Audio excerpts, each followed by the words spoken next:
name is Lovely Varghese. I am the mother of Pravin Varghese. My son was 19 years old. We have 3 children, 2 girls and a boy. Pravin was in the middle.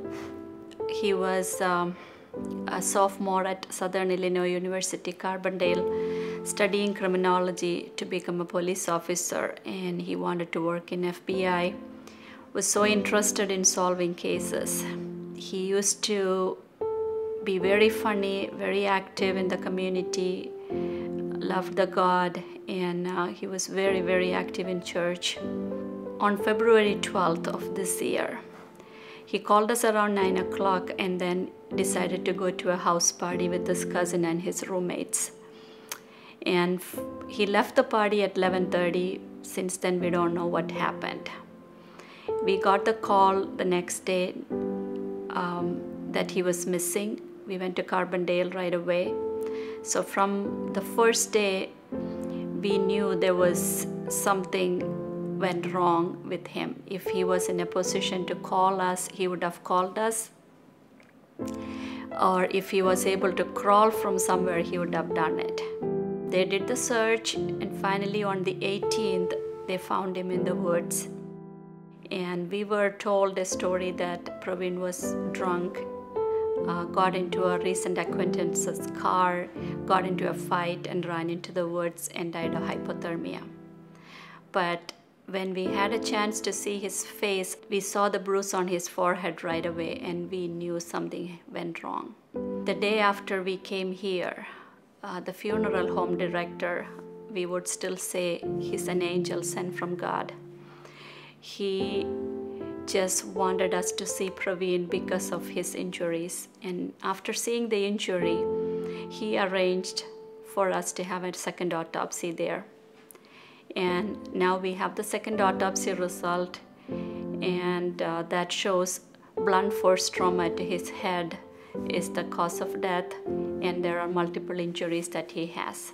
And on top of it, the toxicology result that was done in Carbondale and the second autopsy all came back negative for drugs and alcohol. So we just don't know what really happened that night. We know there is a driver that picked him up. Now we know that he is a total stranger to Pravin. Pravin did not know this person. There is an incident that a state trooper saw the car parked on the side of the highway, and he saw the driver coming up from the woods. And according to the state trooper's report, it says the driver told him that he picked up a black male on the side of the highway, and the passenger tried to rob him, and they had a fight, and he ran into the woods, and he could not locate the person.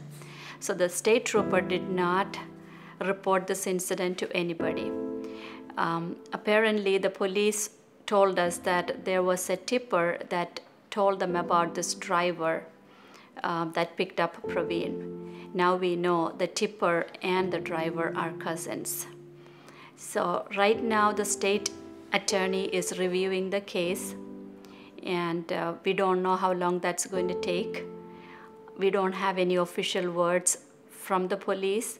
Only thing they have done is they have given the death certificate with the cause of death as hypothermia, which is totally opposite to the second autopsy result. And the police are still investigating the case, they say. We don't have any of the belongings of Pravin's yet. They still are holding on to everything. That they said it's because the case is open. So we are trying to get his belongings back to us. And we have collected 40,000 signatures. There is a big support from the community. And they collected the signatures, and we gave it to the mayor of Carbondale. And he offered his support, and he said he will help us any way he could. But right now he said he cannot do much because of the open investigation. It looks like the state attorney is the one that has to make the decision. God is bringing so many people to open up and to put the puzzles together.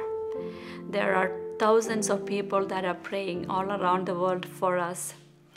And this woman that came out 2 weeks ago, she had called the police station the day they found Pravin because she overheard her son and the other friends that are friends with this driver talk about that night incident, how this driver beat up Pravin.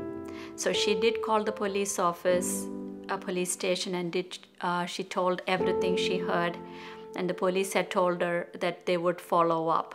They told her that they had 4 other calls before her with the same information, but nobody called her back.